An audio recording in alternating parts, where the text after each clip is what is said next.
My husband panicking, all he's seeing is the water rising. It's already up to our hips and steadily going up faster and faster. And so he goes and he tries to break the window open with his fist, and it sliced his main artery and his arm, almost cut his arm clean off. Y'all live at a trailer park here in Kerrville. Ingram. River's Edge. Talk to me about, again, one at a time. No need to talk to me about what happened this morning. Starting with the rising water, and then we'll obviously get what happened to Julian. Julian got home at 1. We went to bed about 3. I just went outside to look for my oldest son's meds, and there was little puddles on the ground. We went to bed about 5 a.m. My mother-in-law and my son come in and woke us up. Said it was flooding. They're screaming, panicking. I get up, put clothes on. The water's up to my ankles already. We go and look in the kitchen, and we're looking out the window.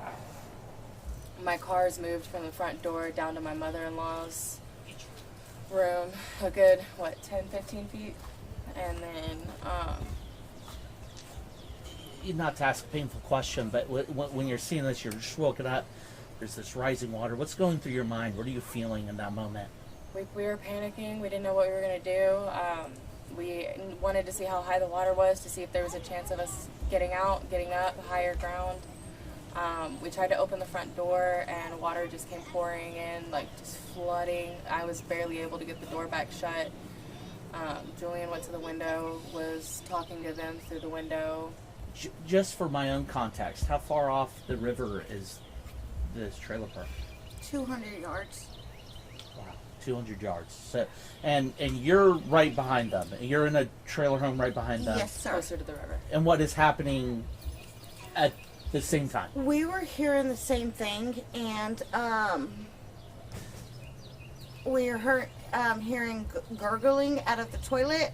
My husband went to go look to see what it was, and by the time he's like, babe, the water was coming out, and by the time he said the water was coming out from every direction, it was just, all the water was rising.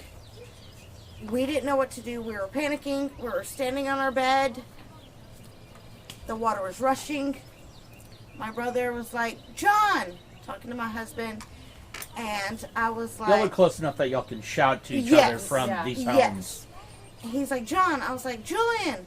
I was like, are you okay? He goes, yes. He goes, are you okay? I said, yes. And then I screamed back. I was like, I'm scared. He goes, me too. And that was it. And after that, that was the last thing I heard from him. So when did things turn there? We rushed back to the room to get our phones so we could call 911 to see what was going on, to see what we could do, to see if we could get help out.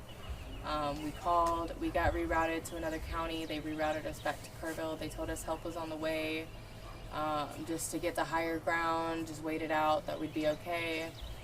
My husband panicking, all he's seeing is the water rising. It's already up to our hips and steadily going up faster and faster. And so he goes and he tries to break the window open with his fist, and it sliced his main artery and his arm, almost cut his arm clean off. Because just so that is horrific. I'm so sorry.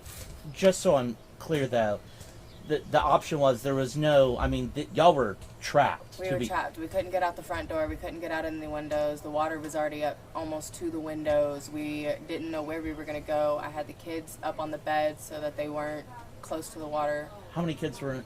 Two kids and your mother-in-law. 2 kids, my mother-in-law, and all of our animals. And so he punches out this window to get you guys out. This is trying to get us up on the roof, even though it was a metal roof and we would have slid off. He was just trying to do what they told us to get to higher ground. That's the only option we had. You know, and I'm stumbling for words because I can't imagine how terrible that was to be there and to watch this terrible thing that's happening. It was horrifying. There was blood everywhere. It just started gushing. He was screaming. He was like, somebody wrap it, somebody wrap it. I had both kids. I was trying to keep them on the bed because my baby was freaking out, and I didn't want him to fall into the water because it was already so deep and he can't swim. And so my mother-in-law had to tie the tourniquet, and she was freaking out and screaming and talking about, I don't know how to do this. What happened after that? The water kept rising. Julian tried to stay above it. He had lost so much blood at that point. He had no feeling in his arms. He was lethargic. He was barely able to form words. He was nodding in and out of the water. Me and my mother-in-law were having to hold him up and take care of our animals and our kids. And we kept him above water as long as we could. And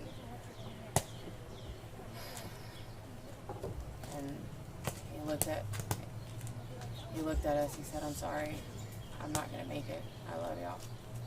And within minutes, he was gone. His heartbeat stopped. We checked for a pulse. We slapped him. Nothing. He was gone. How did y'all get out? The water levels eventually started to lower. Well after we called 911 6 different times, got hung up on, told people were on the way. We'd seen a lifeboat at like 7:30. They didn't come. We were screaming. They put a black tag up.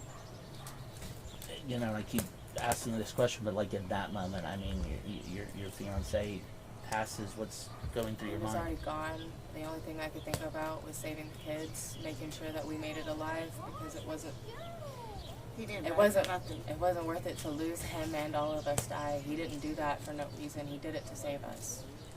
You know, and talk to me about that now that some time's passed. I mean, he was trying to save y'all. How are you reflecting on that now? What do you mean? I mean, this was pretty heroic of him. I mean, extremely heroic, and the only thing he was worried about was getting us safe, making sure the kids were safe, making sure that we were okay, and he did the only thing that he could do. Like, we literally couldn't do anything else. We were trapped inside our back bedroom. Half of our house was gone. We were trapped by a door that wouldn't open because it was being pushed by water. I climbed over so much debris. I tried to literally rip the metal off the house so that I could open an opening big enough for us and the kids to get out. I cut my hands, my feet. I cared about nothing but making sure that we made it out, because nobody else cared. And when did you learn what happened to Julian? So, I called my mother's phone. She answered. And I was like, "What's going on? How are y'all doing?" She said, "Julian just cut his arm open. He's dying." And then, like, it just cut off. So I call him back. I was like, "So how's Julian?" She's like, "We had to let him go." I was like, "Why'd y'all let him go?" She's like, "We need to save ourselves." I had to save the kids. And I was mad at first. But at the end of the day, my brother wouldn't have done it or have wanted it any other way. Because he cherished those kids with his life. He was a stay-at-home dad. He wanted every waking moment with those kids. And for him to do such a selfless thing and not worry about him and worry about his two kids, his fiance and his mother, he didn't die in vain. And that's not ever going to stop us from remembering him. This is obviously such a devastating travesty for y'all's community. 13 confirmed dead, dozens missing. I know y'all voiced me off camera concerns about the response from law enforcement and first responders. I mean, between the two of us, we called 11 times, and every time we were hung up on and told we were going to get updates, and they hung up. We got no updates. We knew nothing. We didn't know when help was coming. We didn't know when we didn't know if we were going to make it. We all thought we were going to die that day. Mm-hmm. This morning. Yeah, I literally had to call my 3 kids and call them at 5:30 in the morning because I was on top of a bed and I was touching the roof. That's how far the water was. And it was above my head. So I'm 4'7" and it was above my head. So I was on top of the bed and I called my kids and I said, "I love y'all. If I don't see y'all tomorrow, I love y'all." My kids were trapped between a mattress and the roof for 90% of it just to keep them alive. I tried to put them in a tote at one point and it took on too much water. We got trapped on one side of the bedroom that was at the lower point because the trailer had already been ripped in half.